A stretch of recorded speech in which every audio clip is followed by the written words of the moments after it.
What's going on, guys? The Comics Kid 2099 here. Welcome to day 332 of the 365-day graphic novel review challenge. Today I want to talk to you about X-Men Gold Volume 1, Back to Basics. This is the first 6 issues of X-Men Gold by Mark Guggenheim and several artists. The premise here is that after the events of Inhumans vs. X-Men, Kitty Pryde is now leading the X-Men. Storm was the leader, and she stepped down because she didn't like the way she handled things in the Inhumans vs. X-Men story. Apparently the X-Men were the aggressors in that story. Everything that I've heard about that story says that the Inhumans were actually the ones kind of starting the conflict, so it's a little weird that here Storm is saying that she is to blame for starting a war with the Inhumans, but I haven't read that story, so I don't know. But anyway, Kitty Pryde wants the X-Men to act more like superheroes. So in the first issue, they fight Terrax, a former Herald of Galactus, and then after that, they spend a couple of issues fighting a new version of the Brotherhood of Mutants, and then after that, they spend a few issues fighting a new version of the Sentinels. And this book is called Back to Basics, and that is appropriate because I don't think that there is an original idea in this book. That sounds really harsh.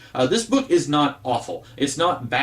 It's just mediocre. I don't think that there's anything here that is going to make anyone stop reading comics or even stop reading X-Men comics, but I also don't think that there's anything here that is going to make you want to keep reading. The first few issues where they're fighting the Brotherhood, there is a twist with that Brotherhood team that I saw coming from pretty early on. It's not even that interesting of a twist. I would much rather see just a group of mutants calling themselves the Brotherhood of Evil Mutants, and they have some kind of ideology that they believe in. That's not really what's going on here. It turns out these guys are just puppets being used by another enemy, and I saw that coming from a mile away. It wasn't even that interesting of a twist. It just seems like a regurgitation of different character types that we've seen before in the X-Men. And then speaking of that, the Sentinels here. I don't really care about Sentinels. I don't mind Sentinels. If you're going to use them, you can use them as kind of the B threat in a story that has an A threat. For example, the Days of Future Past storyline, the Sentinels were there, but they were not the source of the tension that the X-Men were having to fight against. Here, it's the X-Men fighting Sentinels, and that's all they're fighting.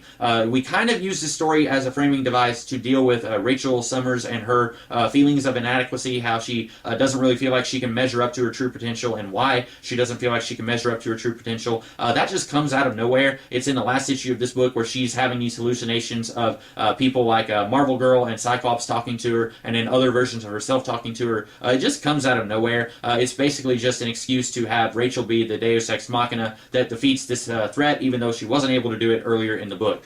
So anyway, I don't really have a whole lot else to say about this book. It's not good, it's not bad, it's just mediocre. I am still on the fence about whether I want to keep reading this book. I feel like since I'm supposed to be an X-Men fan, and I like reading X-Men stories, I want to keep reading, even though this book has not earned the right for me to keep reading. I feel like most of the characters here feel kind of interchangeable. Old Man Logan is here, and it's never explained, hey, this is an older version of Wolverine from an alternate future. That's never explained. I feel like you could interchange him with any other heavy character like Colossus or Beast or some other character, and you would more or less have the same story. I feel like a lot of the characters here, they don't actually do much for the story itself. Storm is here, and at one point she talks about why she stepped down from being leader of the X-Men. If you take that scene out, you would barely even notice that Storm is here. Rachel, she kind of gets a big moment here. Kitty gets a few big moments being the leader of this team. Colossus is there, and he talks to Kitty about their relationship at one point, but other than that, he doesn't really do a whole lot here. There's a lot of characters here who are there, but they don't really do anything. Nightcrawler is another one. He doesn't really do a whole lot of anything. I wish that we had more character dynamics here. If you're going to have Nightcrawler be in this team, do something that makes me think, okay, Nightcrawler has to be in this team, because if you take him out, the story fundamentally changes. Do something with Colossus so that I say that he has to be in this book. Don't just use Colossus because he's left over and none of the other X-Men writers are using him. That's what happens a lot of times with X-Men books, especially when you have 4 or 5 different X-Men books going on at once, where someone says, okay, I'm going to use these characters because no one else is using them, but try and make these characters feel integral in this story. I don't feel like that's what's going on here. I think that Rachel Summers and Kitty Pryde, they feel integral here, none of the others so much. So anyway, I think this book is alright. It's not great, it's not horrible, it didn't make me just want to vomit, but it wasn't good either. I'm hoping that later volumes can be a little bit better. I probably will buy some of the later volumes just to see if things turn around here. So anyway, those are my thoughts on X-Men Gold. I hope that you guys liked this review, and if you did, be sure to like, share, comment, and subscribe, and I will be back tomorrow with a different video. In the meantime, you guys have a great rest of the day. Catch you later.